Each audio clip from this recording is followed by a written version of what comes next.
unë duhet ta kem të sukses, me çdo kusht. Edhe me kushtin që nëse nuk e kam, I fake it till I make it. Është kjo shtirje miq që I bën shumë njerëz që kur janë në dritat e skenës, janë dikush tjetër dhe kur janë me familjarët e tyre apo me stafin e tyre të ngushtë, janë dikush tjetër.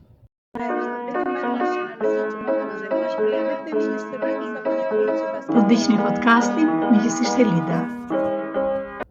Përshëndetje miq, shifemi prapë nga makina. Do doja të flas sot për efektin e suksesit. Dhe duhet të them që ka njerëz që në treg suksesin e kanë si një mjalt, të cilin kur ti e provon dhe e shijon në gjithë gjersinë e vet, të pëlqen shumë, dhe për disa të tjerë është një helm për të cilin ti ndjen një farë varësie, të cilën do me çdo kusht ta mbash, sepse je mësuar, sepse pa të nuk bën dot. Ku është ndryshimi midis atyre që e shohin suksesin si një mjalt që do shijuar dhe për cilën ti punon fort, dhe për cilën ti ndërton dhe ngrë në gjithë jetën tënde dhe ngrë disa sisteme që kjo gjë të riprodhohet, të ribëhet, dhe nëse në fillim bëhet prej teje, më mbrapa të bëhet në bashkëpunim me të tjerë, dhe në ndryshim me disa njerëz cilët të njëjtën gjë kanë, që ndërtojnë sisteme, ndërtojnë një ri për të rritje të gjithë shkaja që ata bëjnë, që të prodhohet ky sukses, I cili për ta në fakt është kthyer në një helm. Si mund ta dalloni këtë miq? Shikoni dikë të cilën ju shikoni që qartësisht është I pasur, qartësisht ka bërë përpara, qartësisht I ka bërë vet.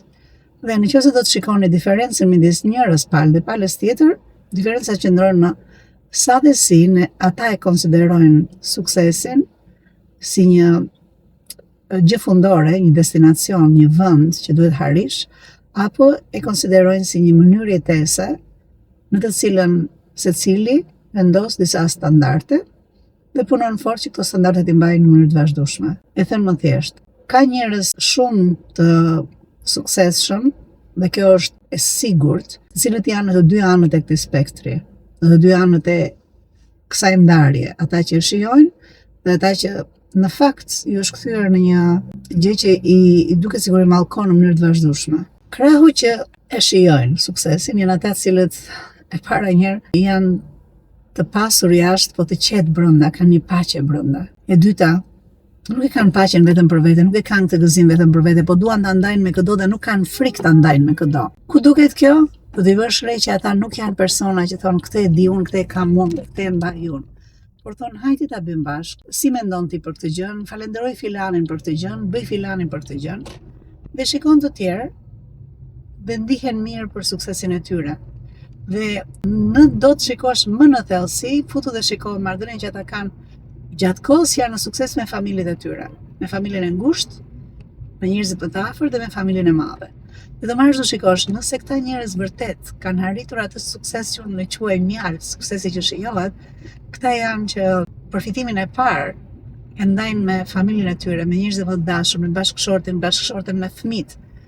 Dhe këtë e kanë ndërtuar në mënyrë të vazhdueshme dhe atyre ju kanë përcjellë që ky sukses që un kam nuk është një sukses që automatikisht është suksesi yt. Ky është suksesi im, por ne bashkë mund të ndërtojmë edhe suksesin tonë. Qofshti bashkëshortja, fëmijët, vllai, motra, pra ti mund ta ndërtosh, unë jam këtu të ndihmoj, por ky është suksesi im, kjo është që nuk kalon automatikisht tek ty. Kjo është kaq e rëndësishme sepse nëse do kalojmë në kaun tjetër, shikojmë njerëz që kanë sukses, por janë I quaj të helmuar ose I quaj addicted të sukses, që janë të lidhur pas suksesit në një formë të tillë që duhet me çdo kusht ta kenë, me çdo kusht, këtu është fjala. Dhe kur thua me çdo kusht është që duhet të jesh në radhën e parë të çdo gjëje, duhet të dukesh tek të gjithë që ti e ke, duhet të dukesh që ke çdo gjë e ke perfekte, e ke në nivelin më të lartë të mundshëm. Dhe e vërteta është që po, mund të kesh këto gjëra, po perfekte s'do t'i kesh kurrë. Dhe kur ti mundohesh me çdo kusht të përçosh te të tjerët, që çdo gjë e ke të mirë menduar, e ke të studiuar, e ke të qartë, e ke shumë të mirë vendosur në cashina të pandryshueshme që s'diskutohet që do ndodhin. Kjo të bën që të kalosh pak të pjesa që mua më takon ky sukses. Unë duhet ta kem të sukses me çdo kusht. Edhe me kushtin që nëse nuk e kam, I fake it till I make it. Pra shtirem derisa të arrij që ta kem. Është kjo shtirje miq që I bën shumë njerëz që kur janë në dritat e skenës, janë dikush tjetër, dhe kur janë me familjarët e tyre apo me stafin e tyre të ngushtë, janë dikush tjetër. Kur dalin atje jashtë, flasin dhe thonë për shembull që fjalën që mund të kesh dështime, s'ka problem ti kesh dështimet, mëso nga dështimet. Dhe kur kalojnë mbrapa skene me familjen e tyre apo me stafit e tyre, fjalia që dëgjon është çfarë po ndodh? Si ka mundësi që ne të kemi dështime? Nuk duhet të kemi dështime. Nuk duhet patjetër pse e keni bërë këtë, ju e keni bërë këtë, unë ngela duke u thënë po lodhem. Dhe është kjo lloj jete e dyfisht, në të cilin suksesi në fakt kthehet në një vend ku ju kapet këmba dhe janë të tërhequr nga suksesi, pra atje kur suksesi që ata kanë arritur është që ky sukses po i mban të lidhur, pra unë kam qenë, unë jam, unë duhet të jem, unë duhet të dukem. Ndërkohë që ata që kanë suksesin e vërtet dhe që shijojnë, sinqerisht ti shikon kur ata thonë që shiko se nuk mund të vesh në jetë dhe thuash unë s'ka gjë se mund ta bëj këtë dështim. Jo, dili përpara gjërave mësoj. A do ndodhin dështime? Patjetër do ndodhin. Por nuk është se ne i para pëlqejmë dhe i para duam edhe s'ka gjë se kështu do marrim mësime. Jo, mësime mund të marrësh dhe ndryshe. Pa pasur koste të mëdha në njerëz, në kohë, në para. Dhe kjo është pikërisht pjesa që unë shikoj në jetën e përditshme me këto CEO. Çfarë më bëri ta mendoj këtë gjë? Është muaji nëntor dhe janë dy evente të fuqishme që kanë ndodhur. Eventi i parë është eventi që organizoi Vasil Naçi, Rruga drejt suksesit. Unë nuk di t'ju them, mund të bëj një paralele të tillë. Zakonisht kur shkoj në kish, ka një forcë të madhe në lutjen kolektive, kur je në kish. Mund të lutesh edhe vetë, sigurisht ne lutemi vetë. Po kur shkon në kish është një corporate prayer, është një lutje në grup, e cila ka shumë fuqi, është një ambient që krijohet që ti kupton që lidhja jote me Perëndin, kanalet bëhen më të hapura. Dhe mund të bëj një paralel të tillë kur je tek eventet e Vasilit. Është e jashtëzakonshme, energji e jashtëzakonshme, e cila çliron dhe hap rrugë të cilat mund t'i kesh menduar. Dhe unë i çova një mesazh falënderimi Vasilit, të cilin do t'ja bëj dhe publikisht. Realisht kur isha atje ishte si në një tokë e cila mbinte çdo gjë. Dhe unë kalova atje, në 2 ditë kam kaluar gjithë strategjinë time të marketingut e kam kaluar edhe një herë nga e para. Çdo gjë që Vasili po fliste, që të tjerët po thoshin, por kryesisht e ka mbajtur Vasili këto 2 ditë. Çdo gjë që thuaj kishte një rezonim tek gjërat që unë mund të bëj më mirë, unë mund të bëj më gjërësisht, unë mund të bëj me më shumë efekt. Është dhe një event tjetër që është duke ardhur prapë, është eventi i Erman Mamaqit. Unë besoj që për këtë muaj flas, këto janë 2 evente që shqiptaria nuk duhet t'i anashkaloj.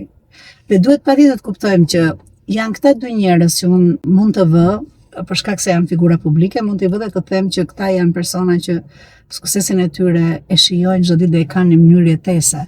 Ishte një nga personat që foli atje tek Vasili dhe tha shikon që në moment është hera parë që vita dhe unë shoh që në radhën e parë është gjithë familja e Vasilit, ishte nëna, baba dhe të rojnë etiket me jetë këtë vit i pash më të rënduar në mosh normal, por ishin atje dhe ishin të buzëqeshur, sepse çdo gjë që Vasili është me ta në shtëpi ishte edhe atje.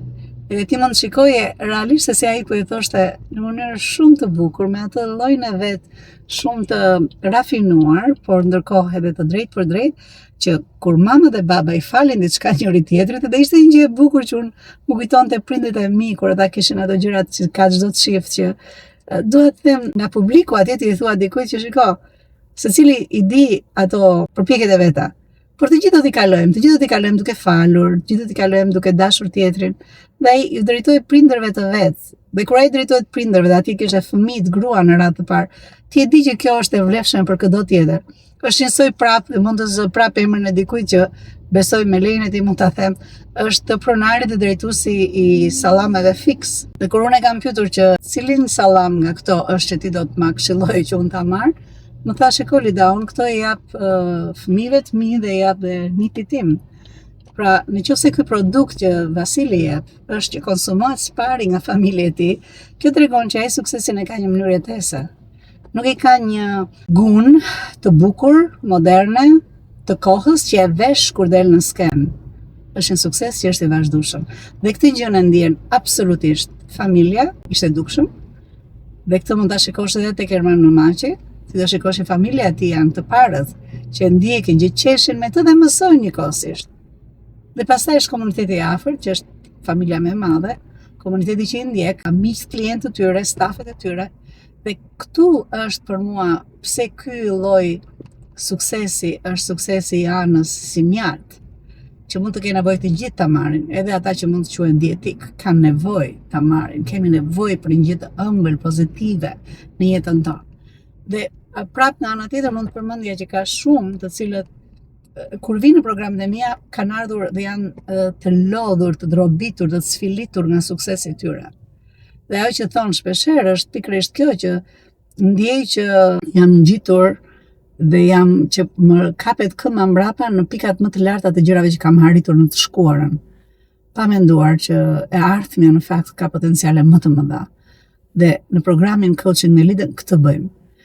Miq, nëse do të përmbledh fjalinë që desha thosha që në fillim është, ne kemi mundësinë që suksesin ton, secili nga ne ta ketë privat, por një gjë është e përbashkët. Suksesi është një destinacion. Nuk është një gjë që i e harrite. Suksesi është një destinacion në të cilin ne duhet gjithë jetën tonë ta shijojmë vajt drejt këtij destinacioni. Ajo që mund të quhet sukses dje ose sot, për nesër është një gur kilometrik i kaluar. Prandaj është që nëse ky destinacioni ynë, suksesi ynë është një pikë që ne e vëmë në horizont, dallon kur ky sukses është i ëmbël, sepse ne shijojmë çdo hap shkuarje drejt këtij suksesi, dhe kur ky sukses është një helm të cilin ne bëhemi të varur, sepse çdo hap që ne hesim dhe hedhim, ne themi mallkojmë këdorët e rrotull, mallkojmë rrethanat, mallkojmë njerëzit rreth e rrotull, sepse na e bën shumë të vështirë që të qëndrojmë në rrugën tonë drejt këtij destinacioni që ne zgjedhim të jetë ose pozitiv ose negativ. Duke uruar gjithë bekimet e Perëndis. Miqësisht Elida. Nëse ke arritur deri në fund të videos, kjo do të thotë që ti je një ndjekës i rregullt dhe ke interes në gjërat që ne bëjmë. Nëse është ky rasti, ju lutem më kontaktoni. Ne mund të futemi shumë mirë në një nga programet e mia dhe të marrim të shikojmë çfarë është gjëja që të bën më shumë mirë ty në momentin që ti je në përgjithësimin e karrierës ku ti je, në ecjen që ti ke bërë. Dhe jam e bindur që ti mund t'i bashkohesh një armate të madhe njerëzish të suksesshëm me të cilët ne punojmë. Prej të cilëve ne në mënyrë të vazhdueshme secili nga ne mëson, por jo vetëm kaq. Krijojmë një network, krijojmë një rrjetëzim që është i jashtëzakonshëm. Kur kanë të njëjtën ide që ndahet, që është të qenit me mendje të hapur, të qenit i gatshëm të ndihmojnë njëri tjetrin dhe të qenit vazhdimisht në tregun e punës për të dhënë më të mirën tonë. Nëse është kjo që të ka sjell tek podcasti im, të lutem më shkruaj. Të lutem, është shumë e kollaj të më gjesh, ndoshta në Facebook me Lida Motro, ndoshta në Instagram që është Emi Coaching and Consulting, e gjeni kollaj fare, ose edhe në YouTube. Mundësitë e lidhjes janë të jashtëzakonshme. Mundësitë nga të cilat ju do përfitoni nga kjo lidhje nuk ka të bëjnë me mua, ka të bëjnë me gjithë rrjetin e njerëzve me të cilët do të bashkëpunoj. Uroj t'ju shoh nga brenda programeve të MSC. Ju uroj gjithë bekimet e Perëndis. Miqësisht, Elida.